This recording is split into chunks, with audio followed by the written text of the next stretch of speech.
Right, so the next Bulldog kit that I'm going to be testing out is this Hammer of Thor Special Gravity Lager, which is a pale lager which should end up at an ABV of 6%. In the kit you get the big bag of malt extract you get with these Bulldog kits. You also get 2 hop additions, you get SARS and you get Halatu. I am going to add some additional hop pellets. I'm going to put these Citra Bulldog hop pellets in. I'm just going to put 40 grams. I don't want to overdo it with the hop pellets, but I do like a nice citrusy flavour to my lagers, so I'm going to add those. I'm going to do the fermentation in the Firmzilla. I'm going to do it as I've done with the other Bulldog kit, so I'm going to do the fermentation at a lower PSI just to help keep those ester flavours. Then I'm going to increase the pressure to create that last CO2 that I'm going to use to carbonate the beer. I'm going to cold crash it for around 2 weeks to try and make it nice and clear. I probably will add some brew salt in just to help aid that clearing, so I end up with a nice clear lager. And I'm going to serve it on CO2. So I'll let you know how it goes.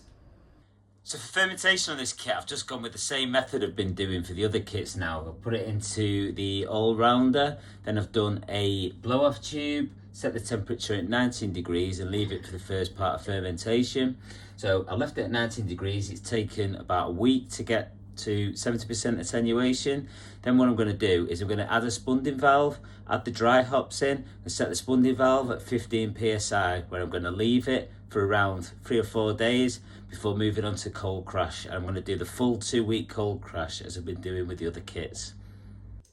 So as you can see in the Hammer of Thor profile recorded on the wrap pill, the fermentation took roughly 8 days to complete. I did the first part of fermentation at 19 degrees, then I upped the temperature at 70% attenuation to 21 degrees to do that diacetyl rest before dropping the temperature to dry hop. The ABV on this kit ended up exactly what it stated on the box. It ended up at an ABV of 6%.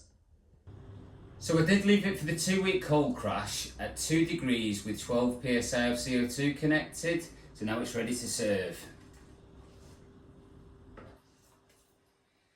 I didn't do any conditioning with this beer because for the beer of this style, I think that 2-week cold crash with 12 psi connected, you don't really need to do any further conditioning with it. In certain beer styles you may, but I think for this, it'll be fine. So clarity wise, yeah, I can see through it. It has got a chill haze, but I can see through to the other side. I can see the glass markings on the other side. It's got a lovely head on it. On the nose, it's quite a slightly fruity, but quite a malty smell. For a lager, it's got quite a rich malty smell. So I'll give it a try.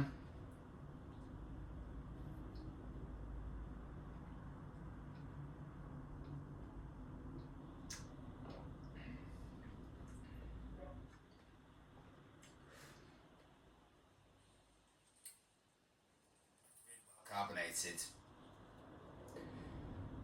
Flavour wise, I think it's nice. It's just not what I was expecting. It's quite a deep, rich, more of a ale, more of like a Belgian ale, rather than a lager. I think I was thinking a lager along the lines of what we get in the UK, you know, a commercial style lager, which is usually quite light. But I suppose with this higher ABV, it's different. It's very thick. It's got quite a deep body on it. Quite a rich taste. Quite a malty taste. Not overly malty, but got quite a deep, rich malty taste. It's actually quite nice. I'm going to have another try.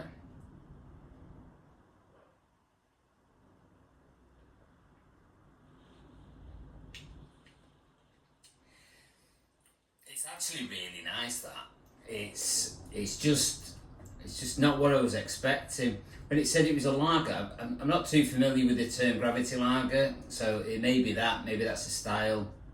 I was thinking along the lines of the types of lagers that we get in the UK, the commercial type lagers, and it's nothing like that. It's a deep, rich, actually really nice beer. It's a good kit. I am really impressed with these kits that I'm getting from Bulldog Brews. I think each one has been, to me, completely different. So the Evil Dog was my favourite still. I think this kit would probably be better made a different time of year.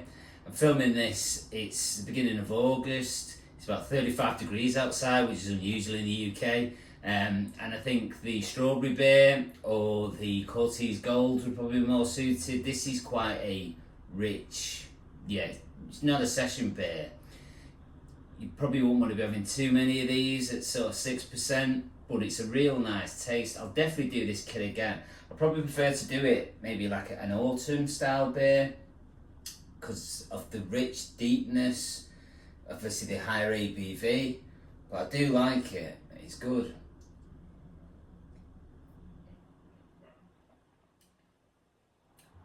Yeah, it's nice. It's got a bit of a fruity flavour. Taste the hops. I only put a little bit of the Citra hop pellets into it. I think about 40 grams into it, so I wasn't expecting it to be overly hoppy. I didn't want it to be overly hoppy, and it's not. It's got a nice hop taste.